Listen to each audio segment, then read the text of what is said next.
네, 트럼프 행정부가 지난 4일부터 시행 중인 그 멕시코 그리고 캐나다에 대한 25%의 그 관세 부과 정책, 이 정책을 자동차에 한해서 1개월간 이 적용을 면제한다라는 발표를 어제 막 했습니다. 자, 백악관 대변인이 이제 발표를 했는데요. 그 USMCA와 연관된 그 업계의 요청에 따라서 멕시코에서 미국으로 들어오는 그 자동차에 대해서만 관세를 1개월간 유예한다. 이렇게 발표를 했습니다. 자, 그러면 그 USMCA와 연관된 어쩌고저쩌고 이렇게 얘기했는데 그 USMCA라는 게 뭔지 간단하게 좀 알아야 우리가 뉴스가 이해될 거 아니에요. 자, USMCA가 뭐길래 그렇게 관세에 대해서 강경하던 트럼프 대통령이 바로 그것 때문에 일부 예외, 일부 유예 기간을 주겠다라고 한 건지 알아봐야 되겠습니다. 자, USMCA란 그 풀 명칭은 이렇습니다. United States, 요건 이제 미국, United States, 멕시코, 캐나다 Agreement입니다. USMC까지가 이제 United States, 멕시코, 캐나다 그리고 A는 Agreement입니다. 그래서 이제 미국, 멕시코, 캐나다 3개국 간의 그 자유무역 협정입니다. 생각나시는 거 있으시죠? 이 3개국 간의 자유무역 협정 하니까 네. 나프타라는 게 있었잖아요. 그 한국말로 하면 이제 북미 자유무역 협정. 요게 바로 이제 미국, 멕시코, 캐나다 이 3개국의 자유무역 협정이었거든요. 근데 이제 요 USMCA가 얼마 전에 이제 대치된 겁니다. 그 이전에 있었던 3개국 간의 자유무역 협정 나프타를 보완 및 개선해서 지난 2020년에 발효된 법안이 바로 USMCA입니다. 이 법안에 의해서 미국의 자동차 회사, 즉 포드나 GM 등이 노동력이 싼 그 멕시코에 공장을 두고 거기서 완성차를 만들어서 미국으로 보내도 관세를 물지 않아도 됐습니다. 그게 뭐 미국 그 회사가 멕시코에서 만들었기 때문에 이게 미국 차야, 멕시코 차야 따질 것도 없어요. 어차피 관세가 없으니까 그냥 들어왔었거든요. 나프타에 의해서 그리고 USMCA에 의해서. 그런데 이제 이번에 미국과 캐나다, 이제 멕시코와 캐나다 관세 부과를 하니까 지금 그쪽에서 미국 공장이 미국 회사가 만들던 차들이 미국으로 들어올 때 관세를 물게 생겼잖아요. 그래서 포드, GM 이 두 회사들이 꾸준히 그동안 이 백악관을 향해서 로비를 벌였었습니다. 그 결과 트럼프 대통령이 멕시코에 대한 관세 정책은 그대로 유지하되 자동차에 대해서만 일단 한 달 유예라는 예외 조항을 발표하는 것입니다. 자, 결국 그 미국 자동차 기업만 그 뭐 포드하고 GM이 대표적입니다. 미국 자동차 기업만을 위한 예외 조항인데 이 조항이 또 앞으로 한 달 유예 기간 그 후에는 어떻게 조정될지 결국은 다시 똑같이 관세를 부과될지 아니면 그 한 달 동안에 더 치열한 이 자동차 회사들의 로비로 인해서 더 훨씬 나은 어떤 유예 조항을 받게 될지 아니면 그 덕분에 다른 관세까지 좀 멕시코와의 협정을 통해서 상쇄가 될지 없어질지 뭐 하여간 앞으로 이제 한 달 동안이 굉장히 주목되는 그런 상황입니다. 제 생각 같아서는 뭐 이 자동차를 빌미로 해서 그 외에 이제 채소, 과일 이런 부분에 대한 관세도 좀 없애줬으면 좋겠어요. 그래야 이 멕시코에서 들어오는 싱싱한 채소와 과일 지금처럼 여전히 좀 싸게 그 퀄리티 좋게 좀 먹을 수 있지 않을까라는 바람을 그 한 달 동안 좀 가져보겠습니다. 네, 트럼프 대통령이 미국이 대외 관계에서 손해를 보고 있는 대표적인 나라로 한국을 특정했습니다. 그래서 좀 한국에서 지금 바짝 긴장하는 그런 모습인데요. 트럼프 대통령은 그 상하원 합동회의 연설에서 셀 수 없이 많은 국가가 우리가 그들에게 부과한 것보다도 훨씬 높은 관세를 부과하고 있다. 이건 매우 불공정한 일이다. 라면서 한국의 평균 관세는 미국보다 4배나 높다. 이런 말을 하셨습니다. 그러면서 뭐라 그랬냐면 이제 강조하는 거죠. 생각해봐라. 우리는 한국을 군사적으로 그리고 아주 많은 여러 가지 다른 방식으로 도와주고 있는데 그 동맹국이라는 한국에서 이런 일이 벌어지고 있다. 우박인데도 우리한테 이렇게 하고 있다. 4배나 많은 관세를 받고 있다. 이렇게 말했습니다. 자, 그런데 한국에 대해서 이렇게 구체적으로 지적한 부분이니까 이 부분 팩트 체크를 해볼 필요가 있다라고 생각합니다. 자, 일단 트럼프 대통령은요, 그 한국의 관세가 미국의 4배라고 말하면서 그 근거를 구체적으로 제시하지는 않았습니다. 자, 그런데 팩트 체크를 해보면요. 사실 그 발언은 팩트가 아닙니다. 한국과 미국은 자유무역 협정을 체결하고 있기 때문에 거의 대부분의 품목에서 서로 관세를 부과하지 않습니다. 그런데 왜 트럼프 대통령은 이 한국의 관세율이 미국보다 4배 높다, 이런 말씀을 하셨는지 궁금한데요. 왜 이렇게 사실과 전혀 다른 주장을 펼치신 것일까 하는 생각이 들어서 제가 이제 곰곰이 생각을 해 보니까 어느 정도는 좀 유추는 해볼 수가 있었습니다. 아, 그래서 혹시 그렇게 4배 운운하신 게 아닌가라는 생각이 들었습니다. 바로 한국의 그 부가가치 세금 때문에 그런 주장을 한 게 아닌가 그런 생각을 하게 됐습니다. 그런데 이제 한국의 그 부가가치세는요, 수입품과는 관계없이 국내에서 발생하는 모든 소모품에 대해서 일괄적으로 부과하는 세금입니다. 그러니까 한국에서 만들어진 제품도 한국에서 그냥 세금을 부과하는 거예요. 수입품과 관계없는 것입니다. 그러니까 관세와는 전혀 상관이 없는 거죠. 이에 반해서 이제 지금 트럼프 대통령이 계속 얘기하는 그 관세는 특정 국가, 특정 수입 품목 등등에 대해서 부과되는 그런 세금으로 한국의 부가가치세와 관세는 사실 두 개념은 전혀 다른 겁니다. 한국은 부가가치세 약 한 10% 정도가 부과되고 있는데요. 트럼프 대통령이 아마 그 한국의 그 부가가치세를 관세와 같은 개념으로 묶어서 혼동해서 그렇게 발언한 것이 아닌가 그런 생각이 들기도 하고요. 또 트럼프 대통령이 유펜 나오신 똑똑한 사람이잖아요. 와튼 스쿨 나왔는데 몰라서 혼동해서 그랬을까? 아니면 알면서도 그냥 일단 던져보는 것일까라는 생각이 듭니다. 모르겠어요. 그 마음속에 들어가 보진 않았으니. 하지만 팩트가 아니라는 것만은 사실입니다. 자, 엄밀하게 말하면 트럼프 대통령의 그 발언은 사실과 다릅니다만은 사실 여부를 떠나서 우리가 생각해야 할 부분은 뭐냐면 한국과의 무역 관계에 있어서 한국과 미국이 이 기울어진 운동장이라는 생각을 갖고 있는 것만은 분명한 것 같습니다. 자, 미국 왜 이제 기울어진 운동장이라고 생각하냐면 미국 입장에서 한국은 자신들의 무역 파트너 가운데 적자액 탑 10 안에 들어가는 나라입니다. 한국은 중국, 멕시코, 베트남, 아일랜드, 독일, 대만, 일본 등에 이어서 미국으로부터 이 흑자를 내는 돈을 많이 버는 그런 국가 8위에 랭크되어 있는 나라입니다. 그러니까 한국이 미국으로부터 이제 돈을 많이 버는 것만은 사실입니다. 꽤 오래됐죠. 그러니까 트럼프 대통령이 야, 이건 기울어진 운동장이야. 어떻게 너희들은 우리한테 돈만 이렇게 벌어가 일방적으로 이제 그런 생각을 한 거죠. 그래서 일부러 좀 그런 4배 이런 얘기를 한 게 아닌가라는 생각이 되는데 여하튼 말이 나왔으니까 참고로 한국의 그 부가가치세 문제를 이제 언급했는데 미국에 오래 사신 분들은 이게 부가가치세 들어본 기억은 있으실 거예요. 그런데 좀 익숙하지는 않으실 겁니다. 그러니까 예를 들어서 한국에 가서 우리가 방문해서 다니고 그럴 때 우리는 역시 한국은 미국보다 이런 건 좋아라고 얘기하는 게 뭐예요? 식당 가서 밥 먹었을 때 10,000원이면 10,000원만 딱 내고 나오면 되잖아요. 그러면 미국식으로 따지면 한 8불만 놓고 나오면 되는 거죠. 근데 예를 들어서 미국에서 발로 먹는다. 그러면 10불이다. 그럼 10불에다가 또 텍스부터 거기다 팁 내야 돼. 그러면 15불 이상 깨지잖아요. 그런 거 생각하면 한국에서는 밥 먹고 나올 때 기분 좋아. 확실히 한국은 텍스가 없어서 좋아. 이런 얘기를 하는데 이제 그건 이제 밥 먹고 그럴 때는 해당이 됩니다만은 물건에는 사실은 계산할 때 따로 텍스를 안 받을지언정 텍스가 그 안에 이제 들어가 있는 거긴 합니다. 그게 이제 여러분들이 영수증을 받아서 보면은 어떤 때는 한국말로 부가가치세라고 쓰여 있는 경우도 있고 어떤 때는 VAT 이렇게 써 있는 경우 있습니다. 자, 바로 그 부가가치세가 한국에서 VAT로 표기되는 그 세금입니다. full 명칭은요, Value Added Tax라고 합니다. Value Added Tax. 이 물건에 어떤 그 value가 add 됐으니까 거기에 대해서 받는다. 이런 건데 이제 한국말로 부가가치세. 일단 근데 미국에는요, 이런 부가가치세라는 거는 없습니다. 그러면 한국은 미국에 없는 그런 텍스를 받고 왜 미국은 없나 생각할 수 있지만 대신 미국에는 판매세, 세일즈 텍스가 있죠. 와, 부가가치세보다 이 세일즈 텍스가 더 무서운 경우가 많습니다.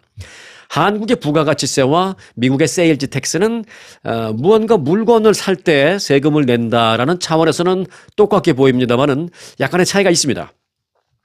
오늘 트럼프 대통령 정책 얘기를 하다가 어떻게 자꾸 얘기하다 보니까 곁다리 가서 여기까지 왔는데 이왕 새길로 빠진 김에 잠시 여기서 빠지다가 다시 돌아갈게요. 자, 잠시만 새길로 빠져보면 이 부가가치세는 생산이나 유통 단계에서 사업자에게 부과하는 것입니다. 물건 사는 우리한테가 아니라 사업자에게 부과하는 것입니다. 물론 그 액수만큼이나 부과된 부가가치 세금만큼이나 사업자가 최종 소비자에게 가격을 얹혀서 이제 전가하는 경우가 이제 대부분이라서 어찌 보면 뭐 그게 그겁니다만은 여하튼 과정은 그렇다라는 것입니다. 일단 규정은 그렇다라는 것입니다. 자, 그리고 미국의 그 세일즈 텍스는 잘 아시는 대로 최종 소비자가 물건 구입 시 소비자가 내는 겁니다.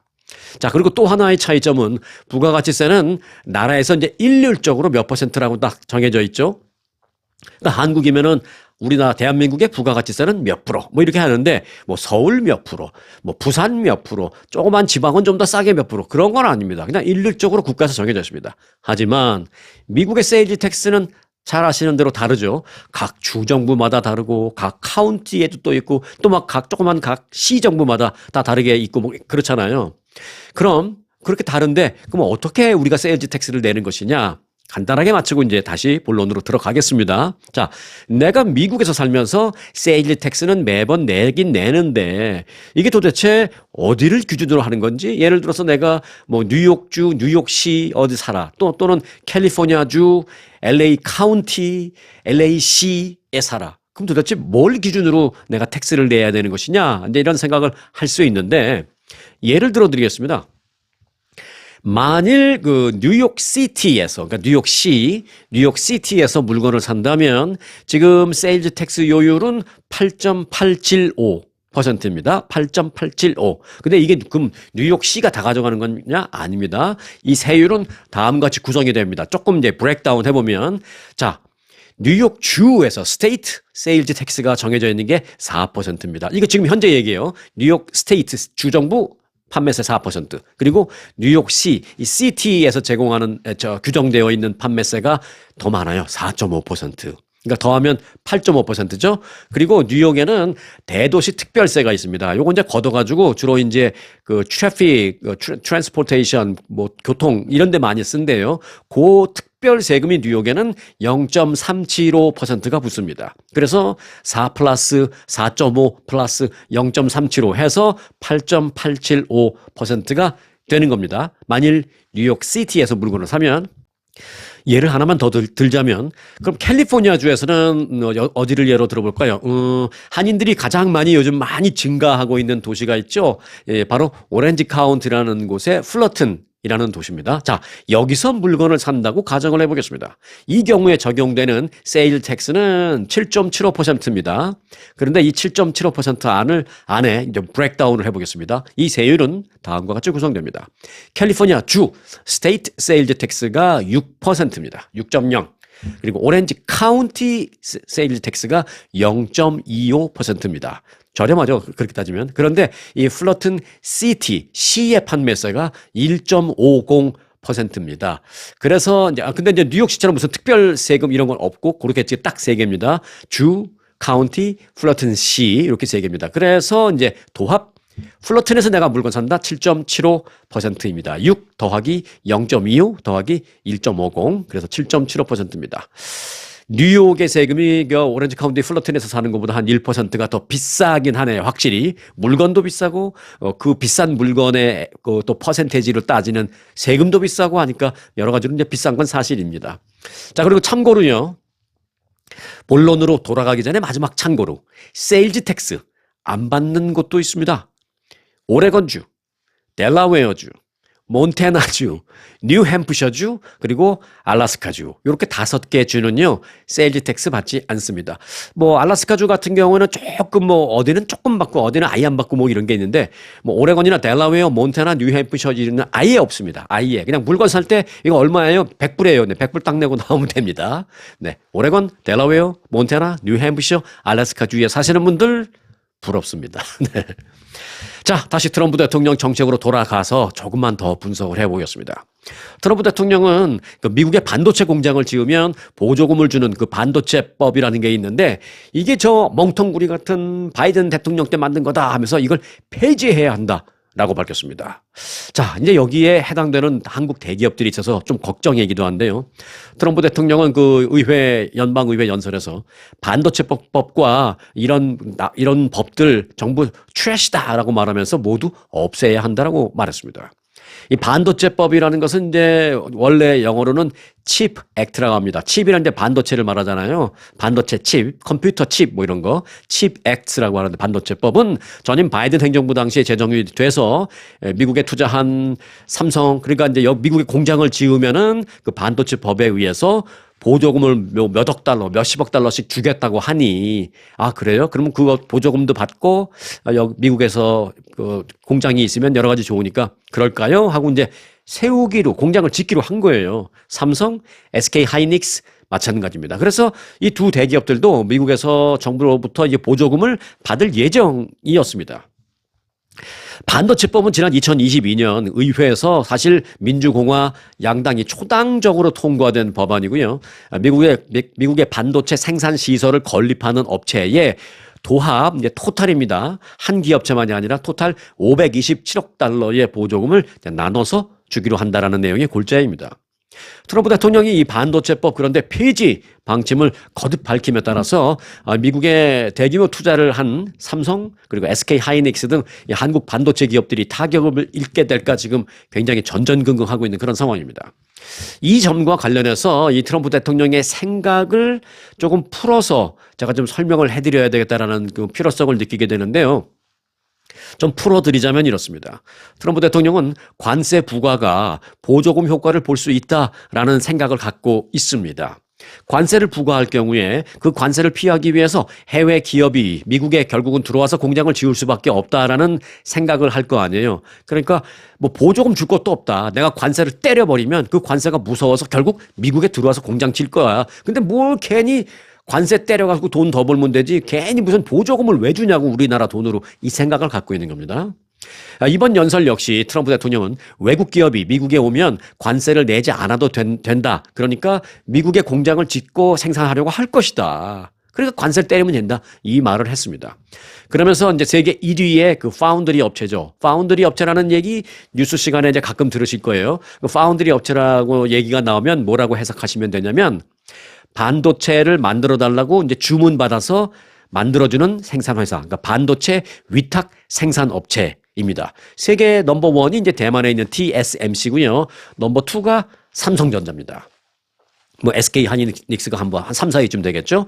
그래서 이제 TSMC가 백악관에서 트럼프를 면담한 후에 미국에 1,000억 달러를 투자하기로 했다라면서 이걸 막 발표하면서 봐라, 이 TSMC가 대표적인 샘플 케이스다. 지원금 줄 필요 없다. 보조금 줄 필요 없다. 그냥 관세 때려버리면 무서워서 알아서 들어온다. 이 논리입니다. 자, TSMC가 그렇게 미국에 1,000억 달러를 투자하겠다라는 발표에 앞서서 트럼프 대통령은 미국으로 들어오는 반도체에 역시 25%의 관세를 물리겠다라고 예고를 한 바 있습니다. 그 예고 후에 TSMC와 미팅을 했고 TSMC는 우리 1,000억 달러를 시간을 갖고 투자하겠습니다라고 공지를 내린 것만은 맞습니다. 자, 실제로 이 상무부, 연방 상무부의 하워드 러트닉 상무부 장관도요, TSMC는 관세를 피할 수 있기 때문에 이 미국에 투자해서 미국에 공장을 짓기로 결정한 거다. 뭐 이렇게 인터뷰에서 나와서 얘기를 하고 있습니다. 자, 그런데 그런 그 전 정부에 했던 그 반도체 보조금 줄 필요 없어. 관세 때려버리면 알아서 다 들어오는데 보조금을 왜 줘? 라는 논리가 있는데 그런데 전 정부에서 어쨌거나 저쨌거나 그 미국의 공장을 짓는 기업한테 보조금을 주기로 했단 말이에요. 그러면 전 정부에서 보조금을 준다고 하고 또 일부 실제 지급이 되기도 하고 막 그랬는데 이 부분은 어떻게 되는 것인가? 대통령이 바뀌면 이렇게 뭐 준다고 했다가 막 마음대로 안 줘도 되고 뭐 이런 건가라는 궁금점이 남을 수 있는데요. 자, 이 문제와 관련해서 알아보면 바이든 행정부는 그 임기 말, 그러니까 지난 연말에 이 반도체법에 근거한 보조금 지급을 확정해 버렸습니다. 뭐 돈을 막 준 건 아니고요. 우리가 돈을 주겠다. 물론 의회에서 통과된 법안이 있지만 이 법안에 근거해서 미국 정부가 돈을 주겠다라는 확정 발표를 한번 더 했습니다. 대통령 행정명령으로. 왜냐하면 이제 한두 달 뒤에 정권이 바뀔 걸 아니까 이제 정권이 바뀌면 못 줄 것 같으니까 그리고 이제 그때는 이제 선거 전이긴 하지만 정권이 안 바뀌면 뭐 예정대로 주면 되는 거고 만에 하나 정권이 바뀌면 요거 때문에 폐지하지 못하게 만들어야지 뭐 이제 그런 심산이었죠. 정권이 바뀌면 그렇게 안 줄 것 같으니까 대통령 취임식 하기 전에 서둘러서 지급 확정을 해놓은 것입니다. 그럼에도 불구하고 트럼프 대통령은 다 폐기해야 돼 이런 얘기를 왜 했을까요? 자, 여하튼 삼성전자에게는요 47억 5천만 달러를 주기로 확정했고요. 그리고 SK 하이닉스에는 4억 5,800만 달러를 주기로 확정한 바 있습니다. SK도 그렇습니다만 삼성전자에는 이 굉장한, 만약에 안 준다 그러면 엄청난 타격이죠. 47억 5천만 달러를 준다 그랬다가 안 줬다. 이 회사가 휘청거릴 수도 있는 정도의 액수입니다. 그렇다면 이렇게 전 정부에서 확정받은 보조금을 대통령이 받겠다고 하루아침에 한 푼도 못 받게 된다면 지금 이 케이스는 이 케이스라도 그렇다 치더라도 앞으로 이제 시간이 흐르면서 많은 일들이 있을 텐데 그때마다 많은 기업이나 많은 그 국가에서 생각할 때, 야, 미국 어떻게 믿어? 뭐, 그 전 대통령이 이렇게 한다고 했다가 대통령 바뀌니까 그냥 싹 다 뒤집어 상 엎어버리더라, 야. 미국 못 믿어. 뭐 이런 일이 발생하면, 국가적으로 참, 이거 바람직한 일이 절대 아닌데, 도대체 그러면 앞으로 미국을 믿고 같이 일을 해 나갈 수 있나라는 그런 의구심을 전 세계에서 가질 수밖에 없거든요. 자, 그래서 그런 문제가 대두됩니다. 무조건 안 준다고 막 하기, 무조건 상 뒤엎기에는. 자, 이와 관련해서 로이터 통신은 조금 걱정스러운 보도를 했고 반대로 또 블룸버그 통신은 걱정할 필요 없다라는 보도를 했는데 그 두 보도만 제가 딱 인용해서 좀 전해드리겠습니다. 로이터 통신은 이렇게 보도했습니다. 실제로 그 현 정부에서 일하는 트럼프 대통령의 뭐 충성파인 몇몇 관리들도, 고위 관리들도 트럼프 대통령이 실제로 그 보조금 지원금 협정을 무효화시키기 위해서 어떻게든지 무언가를 하면서 안 줄 가능성이 실제로 있다라면서 매우 걱정하고 있다. 이렇게 보도를 했습니다. 뭐, 법이 어쨌든 간에 난 안 주겠다는데 뭐 이렇게 막 나간다는 거죠. 일종의 막 안 주겠다는 거죠. 그걸 실제 현직 고위 관리들도 걱정을 하고 있다라는 거예요. 하지만, 그럴 수 없을 것이다라는 의견도 있는데 그게 바로 블룸버그 통신입니다. 블룸버그 통신은 이렇게 보도했습니다. 아니다. 수십 명의 공화당 소속 의원들도 당시 그 반도체법에 찬성을 했었고 또 공화당 지지세가 강한 지역에서도 이 반도체법이 시행되면서 수혜를 받는 그런 대형 공장들이 많이 있기 때문에 그 지역 주민들의 민심과도 연결되어 있는 것이기 때문에 섣불리 상을 뒤집어 엎기는 어렵다라고 블룸버그 보도했습니다. 그러면서 블룸버그는 트럼프가 반도체법을 폐지하기 위해서는 의회의 통과를 얻어야 하는데 의회에서 민주당은 당연히 보조금 폐지에 대해서 반대표를 던질 것이고 그리고 아무리 트럼프 대통령으로 지금 바뀌었어도 지역의 주민들의 민심을 내가 재선도 해야 되고 그렇기 때문에 지역 민심을 거스를 수 없는 의원들 입장에서 보면 당시에 그 찬성했던 그 공화당 의원들이 쉽게 반대로 돌아서는 것은 매우 어려울 것이다. 왜? 지역 민심이 들고 일어날 테니까. 그래서 이제 사실 이것은 트럼프 대통령이 말로는 그렇지만 그 결과적으로는 줄 수밖에 없는 그런 상황일 것이다 라고 로이터와는 좀 반대로 블룸버그 통신은 그렇게 보도를 했습니다. 두 보도가 좀 살짝 다르긴 합니다. 로이터는 걱정된다라는, 안 줄 것 같다라는 얘기고 블룸버그는 안 줄 수 없을 것이다라는 그런 보도입니다. 자, 뭐 대통령 행정명령 하나로 통과가 필요한 것이라면 한국의 뭐 그런 통과가 필요한 것이라면 뭐 모르겠습니다만은 의회의 통과가 필요한 것이라면 이건 의회 의원들의 다 이 투표를 받아야 되니까 이제 좀 다른 차원의 얘기죠. 한국의 반도체 기업들에게 주기로 했던 그런 지원금, 대통령 혼자의 마음대로 취소는 하지 못할 전망이다. 뭐 이런 일단 분석이 지금 현재로서는 지배적이다. 이렇게 말씀을 드릴 수 있는데 또 하나 변수는 트럼프 대통령은 예측 불허이기 때문에 뭐 내가 안 주겠다는데 뭐 하면서 이제 지급을 계속 어떠한 이유를 들어서라도 지불을 중단시키거나 뭐 이런 걸 할 수도 있기 때문에 참 전망은 그렇게 줄 수밖에 없을 것이다라는 전망을 합니다만은 결과는 저도 잘 모르겠습니다. 그래서 지금 삼성전자하고 SK 하이닉스가 완전히 지금 패닉 상태로 전전긍긍 하고 있는 그런 상태입니다. 근데 저는 뭐 삼성 SK뿐만이 아니라 이걸 좀 큰 틀에서 본다면 이런 식으로 한다면 앞으로 우리 미국에서 뭘 하면은 이렇게 도와줄게요. 저 이런 베네피트 주고 이런 혜택도 줄 테니까 우리랑 이런 일 합시다. 들어오세요. 했을 때 과연 어느 나라가 얼만큼 신뢰를 갖고 미국의 말을 믿고 그렇게 같이 의기투합해서 뭘 같이 할까? 그렇지 못할 가능성이 더 커진다, 앞으로. 그러면은 소탐대실이 될 수도 있다라는 걱정도 사실은 좀 앞섭니다. 네.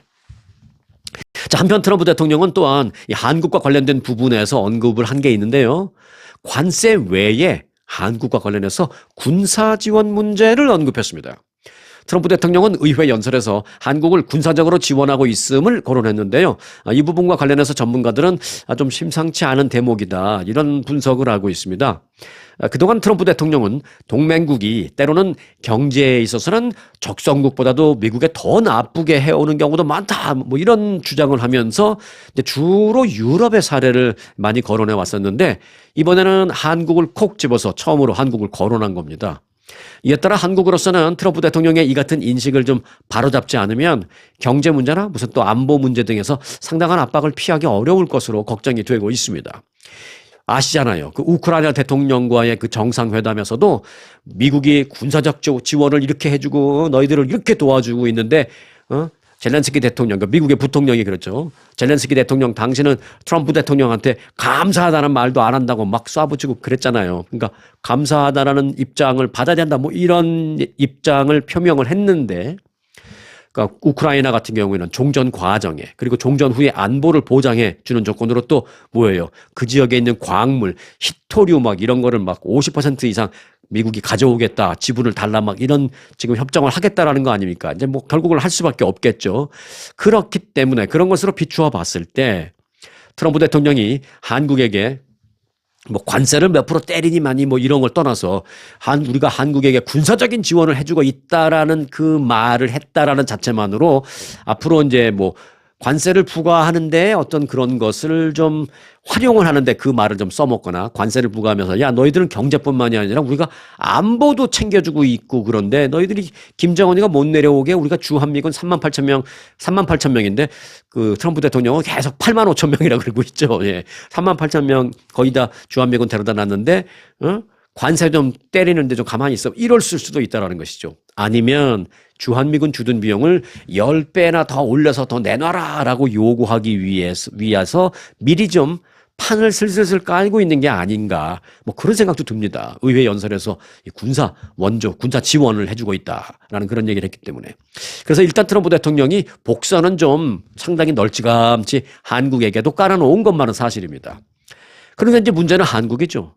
현재 한국은 아시다시피 대통령 탄핵 국면으로 인해서 정상적인 외교의 부재를 겪고 있습니다. 그렇기 때문에 이제 당장 뭐 디테일한 부분, 작은 부분에 대한 어떤 국장급 실무진들급의 어떤 미팅, 회의, 이런 건 가능하지만 큰 틀에서, 정상과 정상 간의 큰 틀에서의 어떤 큰 타결은 지금 불가능한 상태입니다. 그래서 지금 이제 문제는 한국이다라는 그런 생각입니다. 그런데요, 이번 트럼프 대통령의 발언 내용 가운데 한국이 꼭 걱정할 만한 일만 언급이 된 것은 아닙니다. 다행스럽게도 트럼프 대통령은 연설에서 한국이 향후 그 알래스카 천연가스 파이프라인 사업에 참여하는 것을 환영한다, 한국이 참여를 원한다, 그래서 나는 환영한다, 이런 말을 했습니다. 트럼프 대통령은 상하원 합동회의 연설에서 알래스카의 세계 최대 규모인 거대한 천연가스 파이프라인을 건설하고 있는데 일본하고 한국이 우리의 투자 파트너가 되기를 원하고 있다라고 말했습니다. 실제로 한국이 이 문제를 검토하고 있는 것만은 사실입니다. 그러나 아직 뭐가 결정됐거나 그런 것은 아무도 없어요. 검토만 하고 있는 상황이지. 그래서 최종 확정 단계는 전혀 아닌 상황이거든요. 그럼에도 불구하고 트럼프 대통령이 의회 연설을 통해서 그냥 이렇게 미리 막 얘기를 해버린 겁니다. 자신의 정책을 홍보하는 데 있어서 한국을 좀 활용한 거죠. 그러면서 한국이 수조 달러의 어떤 투자 프로젝트를 하기로 했다, 뭐 이런 식으로 얘기했어요. 근데 이것도 또 문제가 있는 발언이에요. 수조 달러? 한국이 수조 달러가 어디 있어요? 수조 원이면 몰라도 수조 달러라는 것은 한국의 원화로 따지면 무슨 몇십 경 막 이렇게 나올 텐데 계산도 안 나와요. 수조 달러는. 그러니까 수조 달러는 아니고 수조 원이면 모를까. 여하튼 이런 액수를 말씀하실 때 트럼프 대통령은 너무 그냥 뭐 갑자기 밑도 끝도 없는 그런 액수를 막 얘기하기 때문에 일단 트럼프 대통령의 어떤 뭐 발언이나 연설 이런 거는 큰 틀에서의 어떤 흐름을 우리가 좀 가늠하는 데는 참고할 필요가 있겠습니다만은 그 구체적인 수치 같은 것은 뭐 정확하다고 이제 생각하지 않는 게 도움이 될 겁니다. 뭐 수조 달러는 아니고요. 뭐 수억 달러, 수십억 달러, 많게는 수백억 달러 정도는 저는 충분히 가능할 수 있겠지만 수조 달러는 언감생심. 한국에 그런 돈이 없습니다. 네. 자, 이렇게 연일 광폭 행보를 보이고 있는 트럼프 대통령과 관련해서 일각에서는 아주 조심스럽습니다만은 그의 건강 우려를 제기하는 시각도 있습니다. 요즘에는 트럼프 대통령의 무슨 건강 우려 이런 얘기 잘 못 들어보셨죠? 워낙 광폭 행보를 보이고 있으니까. 그런데 최근 조심스럽게 나오는 게 있습니다. 특히 그 골프장에서의 최근 모습에 여론이 집중되고 있습니다. 이 때문에 트럼프 대통령이 골프장에서 부자연스럽게 걷는 모습이 담긴 영상이 온라인에서 확산되면서 그의 건강 이상설이 다시 불거지고 있습니다. 최근에 플로리다주 마로라고 리조트 자신의 자택이 있는 곳 그 골프장에서 촬영된 한 영상이 있는데요. 그 영상에서 트럼프 대통령이 골프 카트에서 이제 운전하다가 이제 내가 치려면 내려와야 될 거 아니에요. 그래서 운전하다가 이제 카트에서 내리는데 좀 굉장히 힘겹게 내리는 그런 모습이 영상에 포착돼서 이게 SNS를 통해서 막 공유되고 있습니다. 해당 연설에서 트럼프 대통령은 이 왼쪽 다리를 땅에 먼저 딛고 그러면 이제 옆에 뭐 카트를 꽉 잡고 일어나면서 오른쪽 다리를 아주 힘겹게 땅에 닿으면서 약간 좀 오른쪽 다리를 살짝 좀 끄는 듯한 뭐 질질 끈다라는 표현은 조금 세고요. 뭐 약간 좀 끄는 듯한 그런 모습이 분명하게 포착이 됩니다. 영상은 조회수 지금 1600만 회 이상을 기록하고 있고요. 이 SNS에서 지금 확산되고 있습니다. 그걸 보니 이제 누리꾼들은 트럼프 대통령 다리에 분명히 문제가 있는 것 같다. 뭐 이런 반응에서부터 골프 카트에서 내리는 게 저렇게도 힘드냐? 그런데 그러면서 골프는 어떻게 치지? 뭐 이런 반응도 나오고 있습니다. 그런데 이제 그걸 본 일부 전문가들은요, 트럼프 대통령의 다리 근력이 분명히 약해진 것 같다라는 전문가 차원에서의 그런 분석도 나오고 있습니다. 전문가들은 트럼프 대통령의 양 무릎이 모두 이제 안쪽으로 이렇게 구부러지는 증상이 보인다. 영상만 봐도 그렇게 말하고 있습니다. 이어서 키가 매우 큰 편인 트럼프 대통령이 이 외반슬로 인한 무릎 관련 증상을 앓고 있을 가능성이 있다라고 진짜 지적을 했습니다. 이렇게 쏠리는 거죠, 무릎이. 그리고 또 다른 의학자들은 트럼프 대통령이 이제 뭐 노화로 인해서 뭐 특별한 질병 뭐 이런 건 아니지만 노화로 인해서 척추관 협착증을 앓고 있을 가능성이 있다라고 분석했습니다. 영상만 보고요. 자, 척추관 협착증이라는 건 뭐냐면 이제 이건 뭐 특별한 질병이라기보다도 어찌 보면 뭐 노화 과정 뭐 이렇게 말할 수도 있는데 이 노령층에 흔히 발생하는 증상입니다. 신경 압박으로 인해서 다리가 약해지고 걷는 데에 어려움을 겪는 그런 증상입니다. 자, 한편 트럼프 대통령은 그래도 건강을 잘 유지하는 것으로도 유명한데 비결이 하나 있죠. 네, 바로 평생 이 흡연과 음주를 하지 않는다라는 것입니다. 그래서 건강을 위해서 흡연과 음주를 절대 하지 않는 것으로도 이제 잘 알려져 있습니다. 그래서 그나마 그 엄청난 거구도 그 체력을 좀 유지하시는 것 같은데 그런데 또 약점도 있어요. 트럼프 대통령 뭐냐? 햄버거.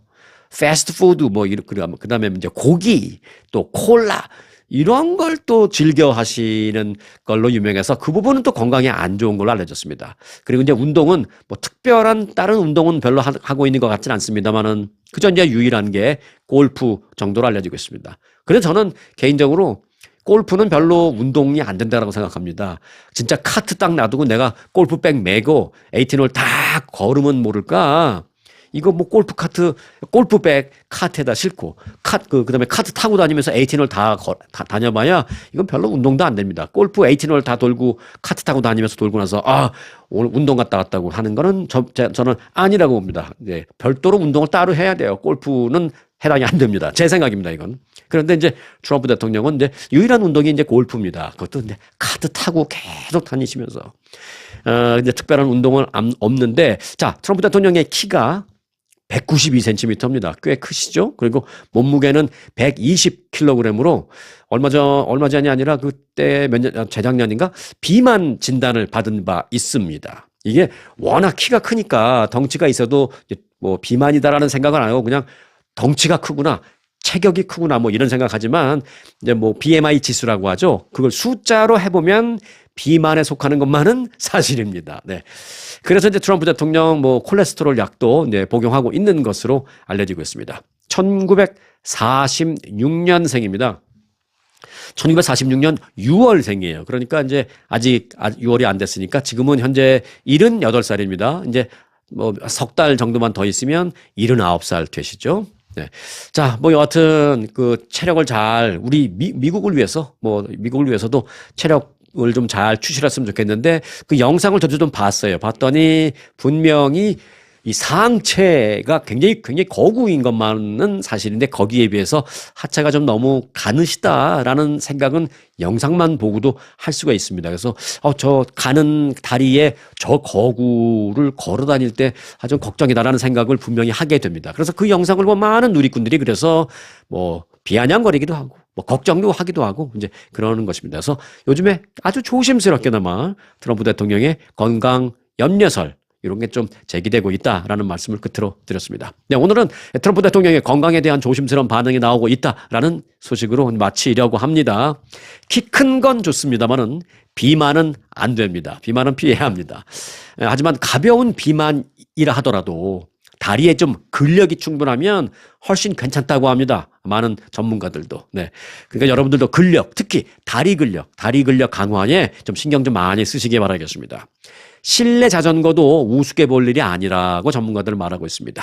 TV 틀어놓고 또는 유튜브 보시면서 실내 자전거 타시면서 유튜브 시청하면서 다리 근력 꼭 좀 강화시키시기 바라겠습니다. 실내 자전거가 큰 도움이 된다고 하는 의학 전문가들의 말씀을 전해드리면서 오늘 마무리하겠습니다. 네, 오늘 영상 마칩니다.